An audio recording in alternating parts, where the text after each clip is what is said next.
반갑습니다. 예, 오종혁 국어선생님입니다. 자, 오늘은 이육사의 황혼이란 현대시를 공부하겠습니다. 자, 시인은 5월 어느 날 골방에 커튼을 걷으며 황혼에 젖은 바다를 보고 있어요. 또 그 위를 나는 갈매기를 지금 쳐다보고 있고요.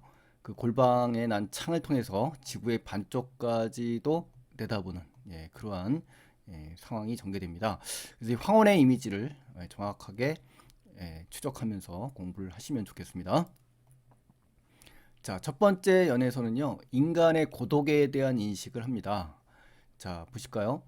내 골방의 커튼. 자, 골방이에요, 골방. 그쵸? 예, 골방이라는 건 아주 좁고 구석진 방입니다. 그러니까 소외된 그 장소라는 걸 알 수가 있고요. 화자가 처한 공간이기도 하고요. 또 외부와 차단됐습니다. 이 커튼이 있는 걸로 봐서. 그 다음에 단절되고 고립되고 고독한 그러한 처지에 있는 화자의 모습을 우리가 알 수 있는 장소입니다. 자, 커튼을 걷어요. 그러니까 이 골방이면서 구석진 방에 이 커튼이 있는데 이것을 걷는다는 것은 단절되고 이 폐쇄된 그런 상황에서 걷어치운다는 얘기니까요. 이 외부 세계와 단절된 외부 세계와 소통하고 또 교류하고 연결하고 그렇죠? 예, 교류하려고 하는 이 시적화자의 의지가 담겨 있는 부분입니다. 자, 그래서 두 번째 정성된 마음으로, 그죠? 이 정성이 가득한 마음으로 황혼을 맞아들이노니. 그러니까 커튼을 걷고 황혼을 맞는다. 그러면은 결국 이 황혼은 시저화자가 어떻습니까? 추구하는 대상이라고 볼 수가 있는 겁니다. 그렇죠? 맞아들인다고 했으니까 반갑게 받아들인다는 얘기거든요.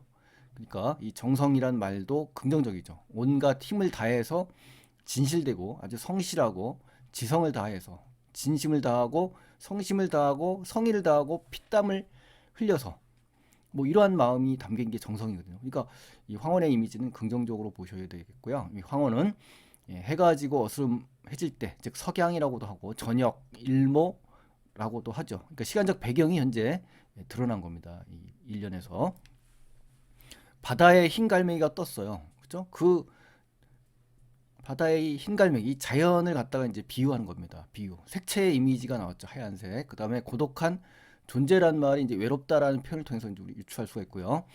이 갈매기처럼 인간은 얼마나 외로운 것이냐, 외로운 존재냐라고 하면서 서리법을 써서 외로움을 강조하고 있습니다. 그래서 얼마나를 다시 해석하면 오죽, 그렇죠? 어찌나 대단히 착히 외롭다. 그러니까 외로움을 강조하는 겁니다. 지금 그렇죠? 자, 그러니까 골방에서 화자는 어때요? 인간의 삶에 대해 바다의 흰 갈매기를 같다고 표현한 것은 결국 뭐다? 화자 자신의 처지를 그려낸 겁니다. 그러니까 외로운 처지라는 것이죠. 그 다음에 골방에 있는 자신의 이 고독한 삶을 인식했기 때문이고요. 이 자연물에 빗대서 인간의 근원적 고독을 강조하는 것입니다. 그 다음에 바다의 흰 갈매기에 빗대어 인간의 외로운 존재임을 또 강조하는 효과가 있고요. 화자는 결국 인간이 외로운 존재임을 인식하게 되고 이를 바다의 흰갈매기에 비유되는 겁니다. 다 같은 얘기입니다만 이렇게 자유자재로 인식하시면 여러분 그 문제가 변형되더라도 쉽게 이해가 되실 겁니다. 자, 갈매기를 한번 제가 떠올려 봤어요. 왜 하필이면 흰 갈매기가 외로운 존재가 될 건지. 물론 이 외로움이라는 단어 하나만으로도 충분히 해석이 됩니다. 그렇지만 공부하는 입장에서는 이렇게 탐구적인 정신을 가지고 그죠? 생각해 보는 것도 뜻이 깊다 생각됩니다, 여러분. 갈매기라는 건요, 철새잖아요, 철새. 그죠? 계절이 바뀌면 막 다른 곳으로 떠나는 존재입니다. 그죠? 그래서 인간도 인생 또한 마찬가지다 이거예요. 머무름을 반복하고 떠나고 그러니까 정착과 방황을 반복한다 이거예요, 인간도. 그래서 이 갈매기와 유사한 속성을 끌어온 거죠. 이육사 시인께서 갈매기는 바닷가를 떠나서는 살 수 없죠. 이처럼 사랑 없이는 인간도 살 수 없는 그런 외로운 존재라는 것을 그런 속성을 가지고 와서 빗댄 겁니다. 비유가 된다는 건 뭔가 지금 공통점이 있어야 되지 않습니까? 그렇죠? 빗댈 만한 거리가 있어야 되잖아요. 그래서 한번 생각을 해봤는데 결국 갈매기의 의미는 이런 의미로 생각할 수가 있다라고 참고로 생각해 보시면 더 좋겠습니다. 훨씬 더 어때요? 시가 더 선명히 들어오잖아요. 그렇죠? 자, 두 번째 연 가실까요? 소외된 이들에게 애정을 베풀겠다는 의지가 돋보입니다. 우리 이육사 시인의 어떻습니까? 시저화자의 태도는 초질관, 의지가 굉장히 강렬합니다. 그렇죠? 남성적이고요. 자, 이 연에서는 결국 황혼의 손에 입술을 맞추어 보려는 것에서 모든 것에 입술을 보내려고 하는 인식이 확장된다는 거, 확대된다는 것이 중요합니다. 자, 황혼아 그러면서 황혼을 부르죠. 도노법이 쓰이면서 이 황혼의 이미지는 결국 어떻습니까, 여러분? 어둠, 그렇죠? 고은 시인의 눈길에서 보면 어둠이라는 표현이 긍정적으로 나오는데요. 안식과 평화, 그렇죠? 포근함, 뭐 이러한 분위기입니다. 이 황혼도. 그래서 포용적인 이미지고요. 너그럽고 관용적인 그러한 이미지를 갖고 있습니다. 따뜻한 이미지. 부드러운 성격도 있네요. 그죠? 손. 그러니까 황혼의 손을 얘기하는 겁니다. 그러니까 뭡니까? 의인화 시킨 거고요. 촉각적인 심상도 여기서 부여가 됐네요. 힘껏 내밀어라. 명령형을 써서 훨씬 더 어때요? 강한 요청을 원하는 겁니다.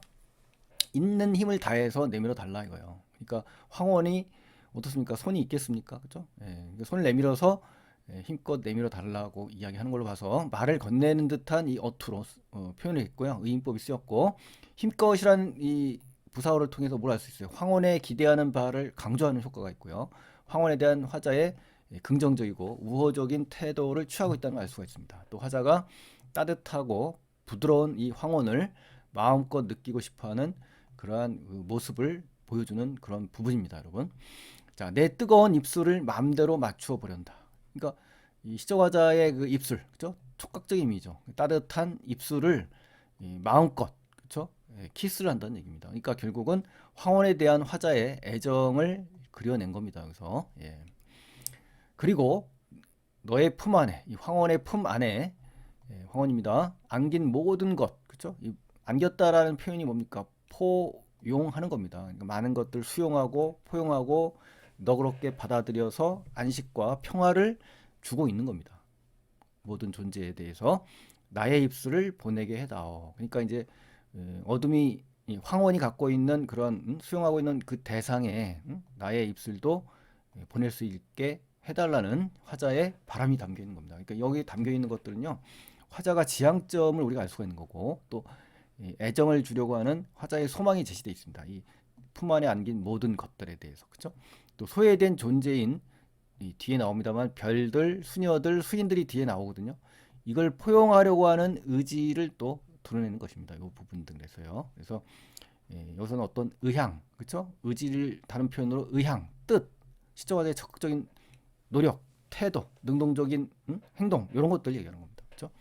자, 그래서 이 뒤에 나오는 별들, 수녀들, 수인들이 바로 소외된 존재들이거든요. 품에 안긴 모든 것에 해당되는 그러한 그 존재들입니다.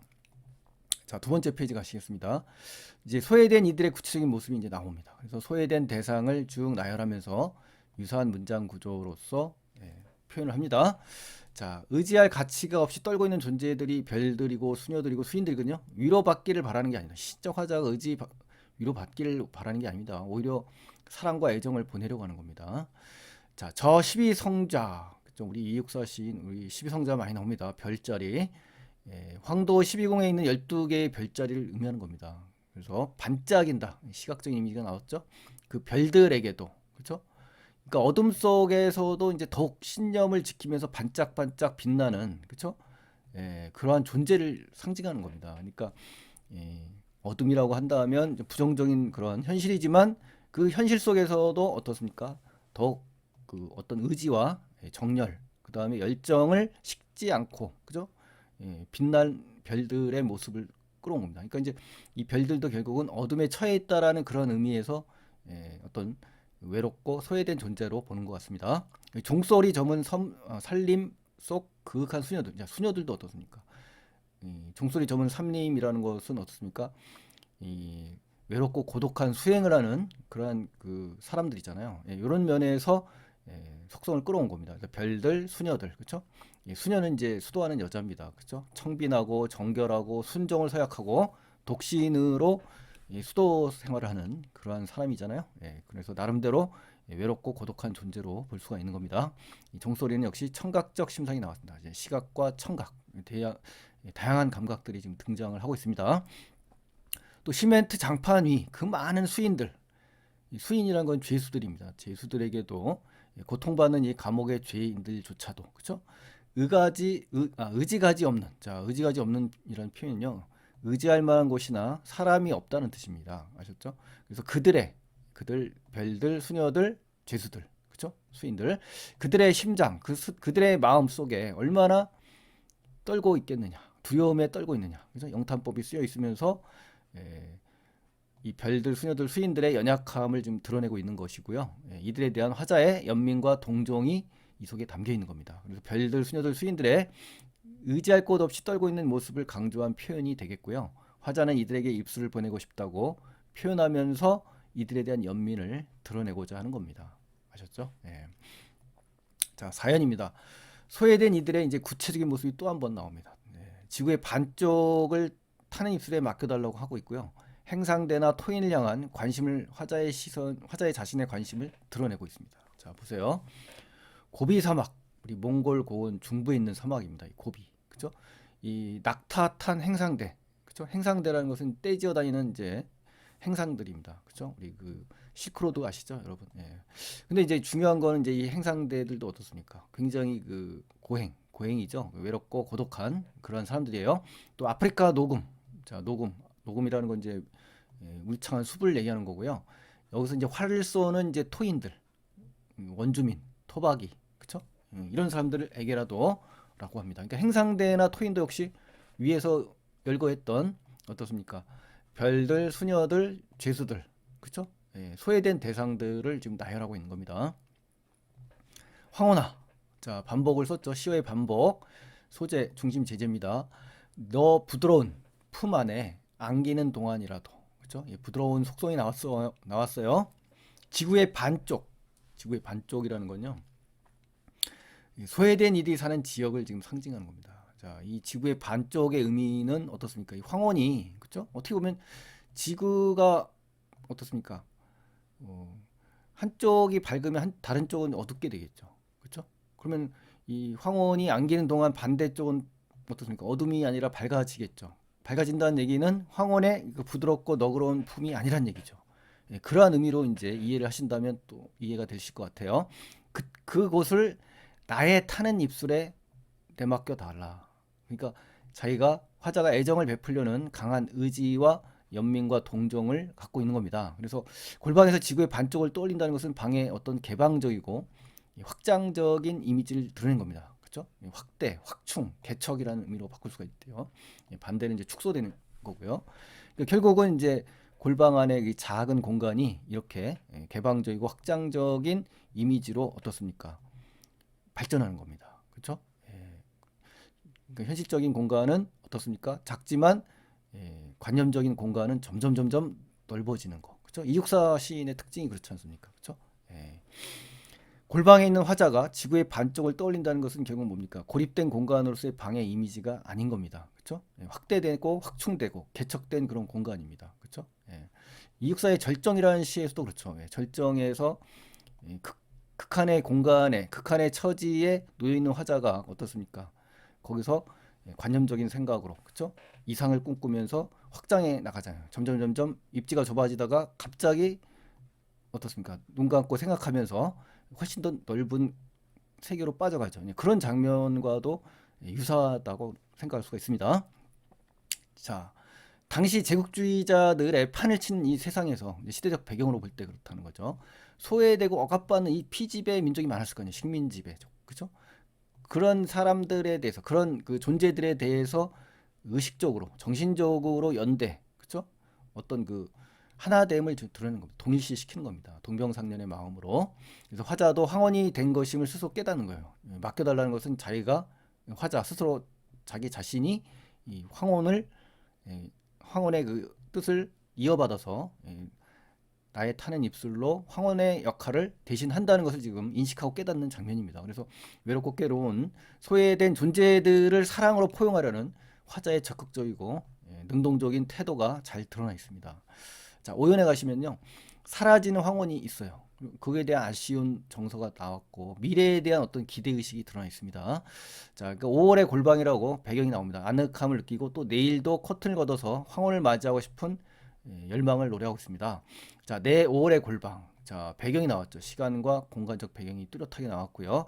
아늑도 하니 이 황혼의 이미지가 바로 아늑함이 됩니다. 아늑함, 그렇죠? 조용하고 편안한 느낌이 있고 따뜻한 것이 아늑함이거든요. 그러한 속성을 갖고 있는 것이 황혼이라는 거죠. 자, 안흑 또는 화자가 골방에서 현재 느끼는 감정을 강조하고 있고요. 황혼을 통해서 화자가 얻는 가치를 드러내는 겁니다. 그래서 이 아늑함을 강조한 이 황혼이 화자가 고독했던 자신의 골방을 아늑하다고 느낀 이유는 결국 뭐예요? 소외된 이들을 포용할 수 있는, 그렇죠? 황혼의 이러한 진정한 의미와 가치를 깨달았기 때문입니다. 그래서 골방에 대한 화자의 인식이 완전히 전환된 겁니다. 아셨죠? 예. 황혼아, 그죠? 황혼아, 내일 또 저 푸른 커튼을 걷게 하겠지. 그죠? 색채의 이미지가 여기 나왔고요. 예, 내일도 미래에 대한 어떤 기대감이 지금 나타나 있습니다. 그래서 이 옆줄을 친 거는요, 그만큼 시각적인 효과를 주기 위한 겁니다. 아셨죠? 커튼이 지금 가로로 이렇게 쳐 있잖아요. 이걸 치면 이렇게 좁아지겠죠. 예, 그러니까 이 커튼에 쳐 있는 예, 장막에 그 처해 있는 그 커튼의 이미지를 시각적으로 한 표현입니다. 자, 푸른 커튼을 걷어서 내일 떠올리는 것은 미래에 대한 화자의 기대감을 드러냈고요. 다시 찾아올 이 황혼과의 만남을 기대하고 바라고 있습니다. 그래서 화자의 소망과 고대, 그다음에 기다림이 들어있죠. 바람, 희망이 이 속에 고스란히 담겨 있습니다. 암암이, 자, 암암이라는 것은 이제 기억에 남은 것이 눈앞에 아른거리는 또는 깊숙하고 고요하게 생생히, 삼삼이, 선이 그 생생하게 사라지긴. 그러니까 결국 고요하게 안 보여지고 물러가 버리고 좀 떠나가는, 그죠? 시냇물 소리 같다라는 겁니다. 시냇물에 지금 비유를 한 겁니다. 그래서 청각적인 심상이 또 나왔네요. 한 번 식어지면, 한 번 사그라지면 다시는 돌아올 줄 모르나 보다. 이렇게 영탄법을 썼습니다. 그래서 결국은 안타까움과 아쉬움이 담겼고 염려, 또 애틋하고 서운함, 그리움, 또 노심초사, 그죠? 언제 돌아올까? 좌불안석하면서 애를 태우고 있는 화자의 모습을 알 수가 있습니다. 자, 그래서 이 작품 연관짓기에 보면은 우리 체인의 광장이라는 소설 아시죠? 여기서 보면 밀실과 광장이 나오는데 밀실이라는 것은 자신만의 내밀한 삶의 공간이잖아요. 광장은 사회적 삶의 공간을 의미합니다. 그래서 골방에서 커튼을 열고 황혼을 맞이하는 거. 이게 바로 이제 밀실이 골방이 될 수 있고요. 광장이 바로 어떻습니까? 황혼을 받는 그런 이미지로 바꿀 수가 있는 거죠. 그래서 바람직한 인간의 삶이란 결국 뭐예요? 두 가지 삶의 방식이 상호 관계와 상호 작용 속에서 균형을 이루는 거다. 소통을 해야 된다는 거죠. 그 과정에서 한 사회의 역사적 조건과 상황을 주체적으로 수용하게 나가는 노력이 요구된다. 이 광장의 상징적인 의미거든요.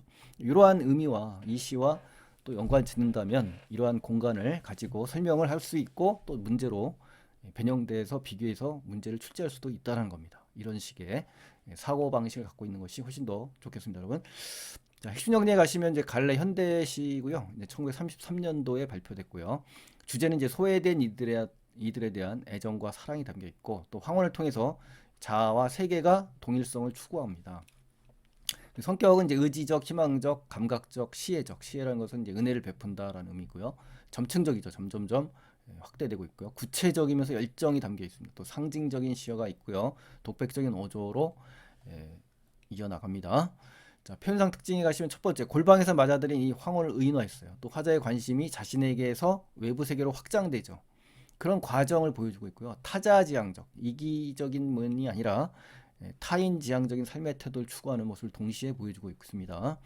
자, 두 번째, 황혼을 맞이하는 순간 어때? 인간이 외로운 존재라는 사실을 인식하게 되고 황혼의 품에 안긴 소외된 모든 것들에 대한 애정을 표현하는 화자의 모습이 잘 드러나 있습니다. 그리고 세 번째, 비유, 열거, 의인화된 대상에게 말을 건네는 방식, 그렇죠? 소외된 존재에 대한 화자의 포용 의지, 이런 것이 잘 드러났습니다. 또 시간적 배경이 드러났죠. 그래서 삶에 대한 깨달음을 얻는 화자의 모습이 제시되어 있습니다. 그래서 황혼의 시간을 배경으로 하고 있고요. 고독한 인간의 삶을 깨닫고 소외된 존재를 포용하겠다는 그러한 의지를 드러냅니다. 자, 다섯 번째, 방의 이미지를 통해서 현실이나 자기 내면에 대한 의식을 드러내고 있고요. 좁은 골방에 있는 화자가 자신부터 외부 세계로 관심을 확장해가고 또 타자지향적 삶을 추구하는 모습과 미래에 대한 기대감, 그렇죠? 그런 것들을 보여줍니다. 그래서 방에 고립되고 협소된 공간이 아니라 개방성과 확장성을 지닌 공간으로서의 이미지가 부여되는 거죠. 또 모모 다오라는 표현이 이제 나오는데요. 이걸 통해서 화자의 적극적인 마음과 의지, 노력 이런 것이 잘 드러나는 그러한 어조입니다. 또 소외된 존재들을 이제 열거하고 나열합니다. 그들에 대한 관심과 애정을 드러내는 거죠. 연민, 동정, 사랑, 시해, 포용, 수용 같은 이런 정서를 갖고 있는 겁니다. 또 시간적 배경을 통해서 화자가 자신의 인식을 더 훨씬 더 심화시키는 모습을 드러냅니다. 황혼이라든가 내올 같은 단어를 통해서요. 또 비유적인 표현을 통해서 화자의 생각을 드러냅니다. 또 바다의 흰 갈매기들 이런 것들 같이 비유적인 표현이죠. 또 대상을 의인화해서 더욱 친밀하고 애정이 담긴 정서를 표출하는 황혼을 갖다 의인화했어요. 자, 이육사시는 너무 중요합니다. 그렇죠? 그래서 총 11개 정도는 꼭 알고 계셔야 된다라는 거 말씀드리고 싶습니다. 뭐 광야, 꽃, 교목, 절정, 뭐 강 건너간 노래, 자야곡, 황혼, 초가, 청포도, 은하수, 노정기, 그렇죠? 이러한 시들은 필수 시입니다, 여러분. 자, 4페이지 가시겠습니다. 4페이지 가시면요, 표현상 특징 정리 다시 해보겠습니다. OX로 명사형으로 연을 끄면 이거 아닙니다. 아셨죠? 촉각적 이미지를 통하여 자연물에 대한 화자 인상, 그렇죠? 부드러운 이런 촉각적 이미지, 황혼의 긍정적이고 우호적인 속성을 감각적 이미지로 드러내고 있다. 이거 정리하시고요. 동일한 행을 반복하는 이건 안 나옵니다. 그렇죠? 특정한 청자의 말을 건네는 방식, 그렇죠? 황혼을 청자로 했기 때문에 정성스러운 마음이 담겨 있습니다. 또 촉각적 심상을 활용했어요. 대상의 속성을 구체화했죠. 뜨거운이란 촉각적 감각을 가지고 소외된 존재들에게 입술의 온기를 구체화시켰습니다. 또 수미상관법 안 나옵니다. 묻고 답하는 방식, 묻는 건 나오는데 답하는 게 안 나옵니다. 그러니까 조심하셔야 돼요. 그렇죠? 자문자답이 아니라 그냥 단지 묻는 형식이다. 이렇게 또 색채어를 사용했습니다. 그렇죠? 이 푸른 시적 공간 인식 맞습니다. 반어법 안 나옵니다. 역설법도 안 나오지만 서리법은 나옵니다. 자, 그 다음에 이제 2번입니다. 보기를 참고하여 감상해라. 보기는 시에서는 대립적 구조를 이용해서 시적 의미를 드러내는 것이다. 화자가 머물고 있는 골방안과 만물을 포용할 수 있는 황혼이 존재하는 골방 밖 세계의 대립이 나타나죠. 커튼이 쳐진 이 골방 안의 고립성, 골방 밖 세계의 개방성, 이 두 가지의 공간 구조가 서로 대조를 이루면서 화자의 인식이 강조되고 있는 겁니다. 자, 그러면 이제 1번을 보시면요. 화자는 커튼을 걷는 행위를 통해서 뭡니까? 골방 밖 세계와 골방 안의 세계가 대립적 구조를 가지고 있죠. 두 공간이 연결될 수 있다는 걸 인식한 겁니다. 맞습니다. 그 다음에 골방 안 화자는 골방 밖 세계에 존재하는 대상들 중에서 소외된 상황에 놓인 존재들을 떠올리게 되고 그들에게 포용성, 그렇죠? 수용, 이것이 이제 전해지기를 바란다. 맞습니다. 자, 화자는 골방 밖 세계에 있는 황혼에게 자신의 소망을 전달함으로써 골방 안이라는 고립되고 단절되고 차단된 그러한 공간의 한계를 초월하고자 하는 모습 맞습니다. 이렇게 해서 정리를 해주시면 좋겠고요. 자, 그래서 오늘 황혼 다소 어려운 시라고 봅니다. 저는요. 그래서 황혼 시를 공부했고요. 어떻게 도움이 되셨으면 좋겠습니다. 여러분 도움이 되셨다면 구독 안 하신 분들은 반드시 구독 버튼 눌러주시고요. 좋아요 버튼 눌러주시면 고맙겠습니다. 다음 시간에 또 뵙겠습니다. 고맙습니다.